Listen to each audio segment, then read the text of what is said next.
Welcome to the FAFSA Leadership Lounge, where we dive into the policies shaping the work of Florida's school leaders. I'm Michelle White, Executive Director of the Florida Association of School Administrators.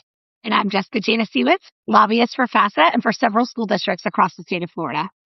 All right, Jess, so we're going to start today's episode with some big news.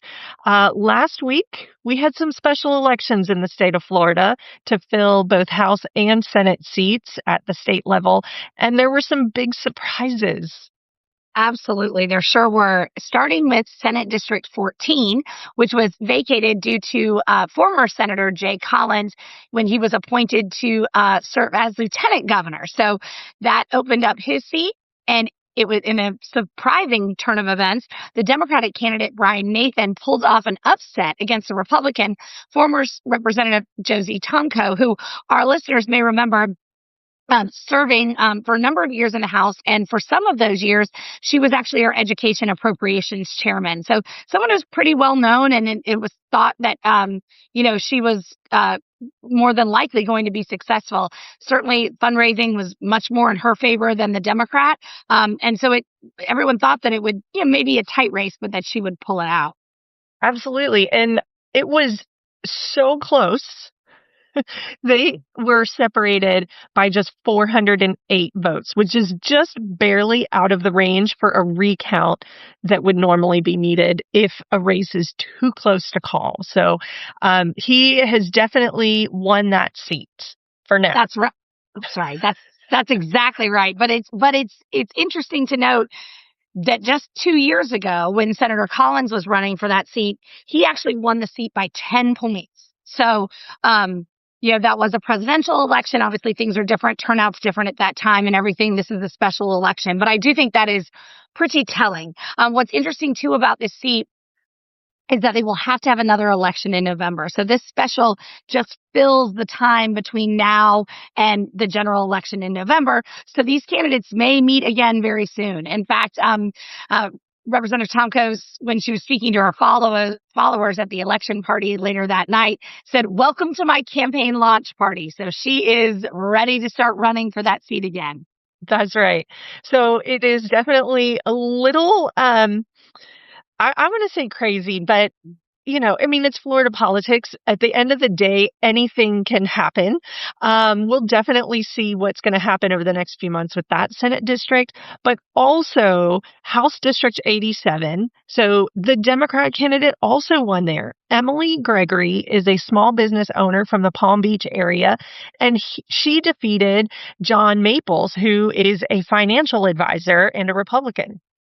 Another pretty interesting thing about this race is that this is one where the president actually did get involved. President Trump endorsed Mr. Maples, and the district covers the area where Mar-a-Lago is located. But ultimately, Mrs. Gregory won the election with a little more than 51% of the vote. But that is pretty striking, considering President Trump won the district just 2 years ago by about 9 percentage points. So that is pretty impressive. It is. And to your point about the timing of these elections, right? The presidential election year is always the largest voter turnout. And even in like gubernatorial years, so like this year is going to be, that turnout usually is not as high as the presidential election years. And even primary and then special elections, we get even less. Another really big thing to kind of talk about through the elections process, while we're still focused on statewide races, is that FAFSA has a political action committee, separate organization, but what we do every year or every election year is interview candidates for statewide legislative races. And then the PAC makes, through our committee members that are participating, we make recommendations for contributions and endorsements to those candidates that align to FAFSA's values and views on education and those candidates that are likely to be successful. So over the last probably 2 to 3 election cycles, we definitely have a 90+% win rate, I would say, for the candidates that we work to support, and bipartisan certainly across the state as well. Absolutely. That's exactly right. And as a separate organization from FAFSA, administrators can participate in the full process from the election to making laws and participating in the legislative session. Each year, we raise funds to contribute to candidates, and everyone's encouraged to make a donation. In fact, this year at our Discover 26 conference, we're going to have new big baskets that are filled with prizes, and winners will be drawn at the conference. So make sure to check the link for the podcast in the podcast and the FAFSA website to contribute today. Absolutely. So, all right, let's get back to candidates that are beyond the FAFSA PAC level, right? And we've been talking about U.S. Congressman Byron Donalds. Of course, he has been endorsed by the president, and he's been in the news for a couple of things. First, he and his wife, Erica, are pitching a major overhaul to Florida's education system as part of his run for governor. So he was speaking at a Miami-Dade college event, and they called really, for replacing the state school grading system, arguing that the current A to F model doesn't really capture what students really need. Byron Donalds says that schools should still be measured on core academics, but also on practical life skills like managing money and basic home economics. He's also proposing individualized learning plans for every student. That's something that's new and now is used mainly for students with unique abilities. But now he's proposing we have a more broad view with every student having one of those, and providing more of a stronger emphasis on trades and apprenticeships and as valid post high school paths for students. So obviously he's got a lot of plans there. Absolutely. And we know that our state has very much been focused on career and college readiness and workforce development. So it'll be interesting to see how that turns out. So his wife, Erica Donalds, is no stranger to the state of Florida, of course. She leads several charter school businesses and said that profit shouldn't be a dirty word in education, and that opening the system further to provide private enterprise could drive innovation. Her charter school ties have definitely in the past raised a conflict of interest of questions, but she has defended her work, saying that she should be compensated like everybody else.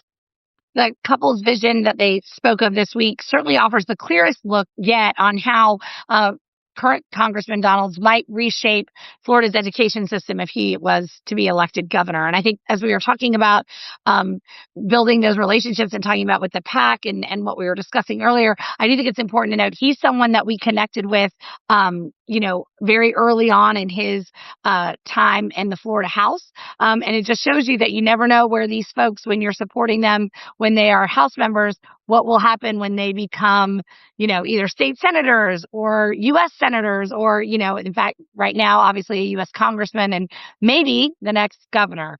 Something else that was interesting in his comments that he mentioned while he was speaking was that he is interested and supports the idea of repealing property taxes, much like Governor DeSantis would like to do. In fact, he said that if the current legislature cannot agree on this, he'll pick up the ball on day one as governor. So that will be interesting to see what happens there as well. Absolutely. And we will definitely keep listeners informed of what's going on and who's talking about this issue in particular. Let's talk about some local district news. Last week in Hernando County, 29 school resource officers have now been trained to wear body cameras on the job. This training consists of 14 8-hour classes, and the officers returned to their schools with the new technology last week. Sheriff Al Neuenhaus said that the utterly amazing technology will hold both citizens and deputies accountable for their actions. Well, that is some great proactive news. And also this week, the Education Commissioner announced that the department's new complaint process that they will now have in place, which will allow people to report whether prayer and religious expression aren't being allowed in the state's public schools. And of course, this is coming up right after the US DOE released guidance on prayer and religious expression, saying that those in public schools can pray, act, and speak according to their faith so long as they respect the rights of others. Moreover, the school can't engage in religious activities as an institution, and it doesn't favor any set of secular or religious beliefs over others. That's right. The commissioner sent an open letter to parents in Florida on March 17th, saying that the state will continue to safeguard the constitutional protections for voluntary prayer and religious expression in our public schools. People can submit their complaints, if they have them, to flfaith@fldoe.org. That's right. So, and then here where you and I are in the FAFSA office in Leon County, the school board approved more than $7.8 million in budget cuts last week following lengthy and ongoing discussions at the district office to include consolidation of certain portions at the district level, eliminating staff positions at schools, and reducing arts and athletics funding by 50%. This has been ongoing for a number of districts, of course, we know. But here in Leon County, one positive from this is that the initial budget proposal was to completely get rid of the Leon virtual school. But through this recommendation, it will remain open, and those teachers and students will still be able to connect to the local virtual school. That's right. And just to note that the athletics, arts and athletics cuts were the cut was 50%, but it was $2 that the districts have been providing to each school. So it's not the complete budget for arts and athletics. I just don't want any of our folks to be concerned that was completely cut. This is the districts have decided to support schools by giving some more direct funds for those purchases. Some of the schools I think use them to buy band uniforms or football equipment, things like that. And that's what's going to be cut in half. And we know that a lot of our districts, to your point, across the state are having to make these difficult decisions as money is grown tighter and tighter over the last couple of years. An interesting story came out this week also out of Miami-Dade County, talking about school zone cameras, which they had installed there in late 2024.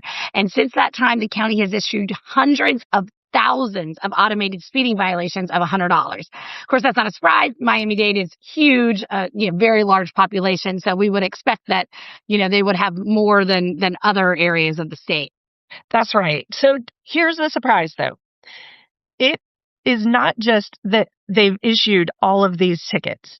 It is also that so many of them have not paid their fine, and therefore their licenses have been suspended. How many suspensions are you wondering? Could come that have not, of all these fines that have not been paid, 34,000. The camera enforcement system, of course, as many of our leaders will know, is active right now and allowed from 30 minutes before the school day all the way through the day until 30 minutes after the school day ends. And a notice of violation for the driver is issued if the vehicle exceeds the posted speed limit by more than 10 miles per hour. So it's not just when the lights are flashing, it's even at 11 o'clock on a school day. And our public service announcement really is, please do not speed in these school zone areas. It is important to protect our children and our staff that are around those buildings. And then, of course, please pay your ticket, too, because driver's licenses getting suspended is also a challenge.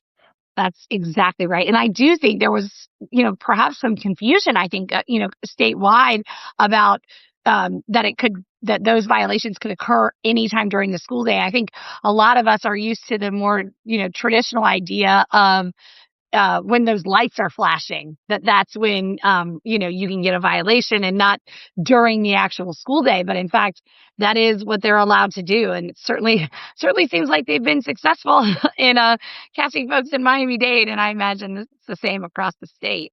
Also this week, the US DOE and and Treasury announced a new federal student assistance partnership that's aimed at fixing what they call years of mismanagement with the federal student loan system.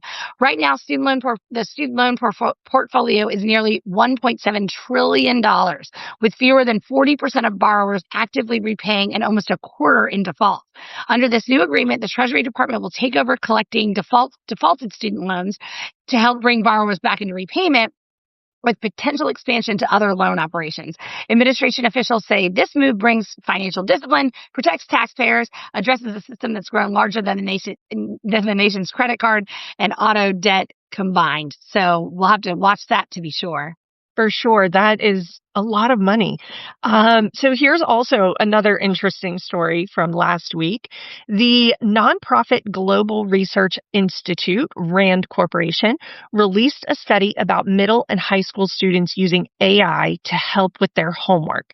It turns out that the percentage of middle schoolers who used AI for homework increased from 30% to 46% between May and December of 2025. And for high schoolers, it jumped from 49% to 63%. Interesting. And even with those huge jumps in AI usage, the study also found that only 9% of middle schoolers and 7% of high schoolers said their schools actually permit them to use AI for their homework. So that's, of course, another wrinkle in this, is whether or not they're actually allowed to do so. Yes, right. And, we know that those numbers are probably going to continue to rise, of students, teachers, other administrators leveraging this technology. And of course, lawmakers and school districts are going to try to find ways to regulate it. And we saw some AI language this year, not successful, but we'll see what comes into the next year. And of course, we'll be following that along the way.